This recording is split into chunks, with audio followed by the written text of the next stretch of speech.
Merhaba, bugün bildiğimiz, alıştığımız ulus devlet modeline kökten bir alternatif sunan oldukça iddialı bir siyasi felsefeyi mercek altına alıyoruz. Bu fikir kökenini Orta Doğu'nun en karmaşık sorunlarından birinden alıyor ama acaba günümüzün küresel krizleri içinde bir çıkış yolu sunabilir mi? Gelin bu vizyonun temelinde ne yattığını birlikte keşfedelim. Bu felsefeyi anlamak için her şeyin başladığı yere, yani temel eleştiriye bakmamız lazım. Kaynak metinler konuyu oldukça net bir şekilde ortaya koyuyor. Belki de sorunlarımızı çözdüğünü sandığımız o ulus devlet yapısı aslında sorunun ta kendisidir. Peki sorun olarak görülen şey tam olarak ne? Metinler bunu kapitalist modernite olarak adlandırıyor. Bu sadece bir ekonomi modeli değil, sakın öyle düşünmeyin. Bu kapitalizmin, durmak bilmeyen endüstriyalizmin ve ulus devletin iç içe geçtiği, dünyaya hakim olmuş bir sistem.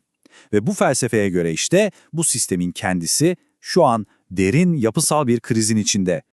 Peki bu krizin belirtileri ne? Aslında bu vizyona göre etrafımızda gördüğümüz sorunlar birbirinden bağımsız değil. Durmak bilmeyen savaşlar, yaşadığımız ekolojik yıkım, hissettiğimiz o toplumsal yabancılaşma, kültürel kimliklerin ezilmesi, ekonomik sömürü, tüm bunlar aynı kökten beslenen semptomlar olarak görülüyor. Yani kapitalist modernitenin kendisinden kaynaklanan sorunlar. Tamam, bu büyük ve genel eleştiriyi biraz somutlaştıralım. Bunu yapmak için de felsefenin doğduğu yere, yani metinlerde Kürt sorunu olarak adlandırılan konuya yakından bakmamız gerekiyor. İşte tam burada o soyut fikirler elle tutulur, somut bir tarihle buluşuyor. İşte bu kişisel anlatı, siyasi bir meselenin bir insanın ruhunda ne kadar derin yaralar açabildiğini çok çarpıcı bir şekilde ortaya koyuyor. Abdullah Öcalan bu sözleriyle kültürel baskının bir bireyi kendi öz kimliğinden, ana dilinden utandıracak kadar nasıl incitebildiğini anlatıyor. Bu, soyut bir kavramın kişisel bir trajediye dönüştüğü an aslında. Kaynak metinler bu durumu tanımlamak için çok ama çok güçlü bir terim kullanıyor. Kültürel soykırım. Bu bir halka fiziksel olarak yok etmek değil. Bir halkın dilini, müziğini, geleneklerini, yani kısacası ruhunu yok etme çabası. Ve bu durum metinlere göre ulus devletin doğasında olan bir şey. Yani her şeyi kendine benzetme, tek tip, homojen bir toplum yaratma arzusunun doğal bir sonucu olarak görülüyor. Yani en kritik nokta şu, buradaki argümana göre sorun şu ya da bu devletin politikaları değil, ulus devlet modelinin ta kendisi. İddia o ki bu model doğası gereği kendi sınırları içindeki farklılıkları bir tehdit olarak görüyor ve onları ya kendine benzetmeye, yani asimile etmeye ya da tamamen yok saymaya programlanmış durumda. Peki, bu kadar kapsamlı, bu kadar temel bir soruna karşı önerilen çözüm ne? İşte tam bu noktada demokratik modernite adıyla anılan ve mevcut düzene temelden bir alternatif olarak sunulan o büyük vizyon devreye giriyor. Bu kavram en basit haliyle gücü tepeden değil tabandan örgütleyen, devlet merkezli olmayan bir toplumu tarif ediyor. Ve temelinde 3 ana direk var: radikal demokrasi, ekolojik bir toplum ve tabii ki cinsiyet özgürlüğü. Bu karşılaştırma iki paradigma arasındaki o derin farkı çok net bir şekilde ortaya koyuyor, değil mi? Bakın, bir yanda gücü merkezileştiren, tek hedefi kar olan ve toplumu tek tipleştirmeye çalışan bir sistem var. Diğer yanda ise gücü dağıtan, toplumsal ve ekolojik ihtiyaçları gözeten, farklılıkları bir tehdit değil, zenginlik olarak gören bir alternatif sunuluyor. Yani amaç bir devlet kurmak değil, devletsiz özgür bir toplum inşa etmek. İşte bu. Belki de bildiğimiz klasik ulusal kurtuluş hareketlerinden en radikal kopuş noktası. Kaynak metinler diyor ki, yeni bir ulus devlet kurmak, o eleştirdiğimiz baskıcı sistemin sadece farklı bir versiyonunu yaratmak olur. Asıl hedef, devleti bir amaç olarak tamamen reddetmek. Şimdi bu alternatif vizyonun üzerine inşa edildiği o 3 temel direğe, yani bu yeni toplumun sac ayaklarına biraz daha yakından bakalım. Unutmayın, bu 3 ilke birbiriyle derinden bağlantılı. İlk direğimiz radikal demokrasi. Bu, siyasetin kendisini yeniden tanımlıyor. Bu modelde güç, birkaç yılda bir sandığa gidip oy vererek seçtiğimiz temsilcilere devredilmiyor. Hayır.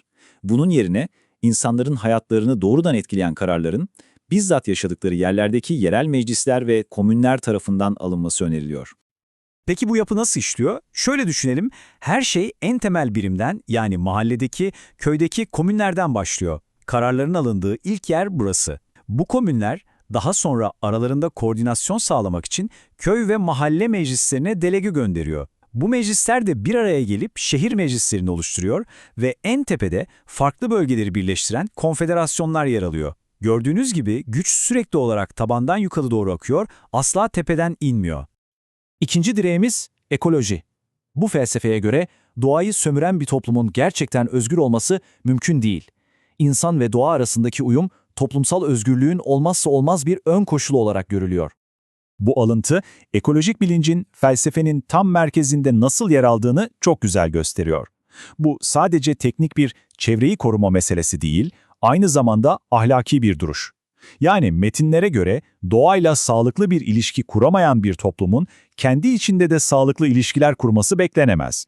Ve geldik üçüncü ve kaynaklara göre belki de en önemli direğe, kadın özgürlüğü. Bu felsefede kadın sorunu diğer tüm toplumsal sorunların tam merkezinde yer alıyor.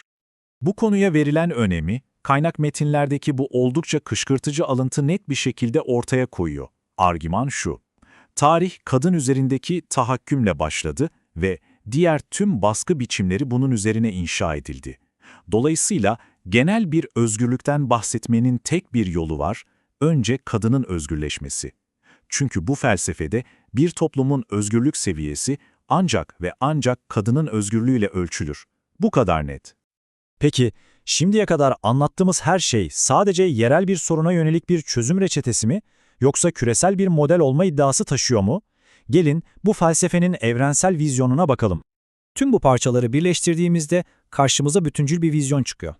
Bu vizyon, gücün halka dağıtıldığı, devletsiz bir siyaseti, ekonominin kârı değil, toplumu ve ekolojiyi gözettiğini, kadın özgürlüğünün her şeyin ölçütü olduğunu ve tüm kültürel kimliklere saygı duyulan bir toplum modelini savunuyor. Yani en başta bahsettiğimiz o küresel kriz tablosuna geri dönüyoruz. Bu felsefenin iddiası şu ki, Kürt sorununun çözümü için geliştirilen bu model, aslında kapitalist modernitenin yarattığı krizlerle boğuşan bütün toplumlar için bir çıkış yolu olabilir. Ve bu analizimizi üzerinde hep birlikte düşünmeye değer bir soruyla bitirelim. İçinde yaşadığımız, çöken devletler ve küresel krizler çağında binlerce yıldır alıştığımız o devlet merkezli düşünce kalıplarının dışına çıkmak bir çözümün parçası olabilir mi? Bu sorunun cevabı geleceğin siyasi tartışmalarını şekillendirebilir.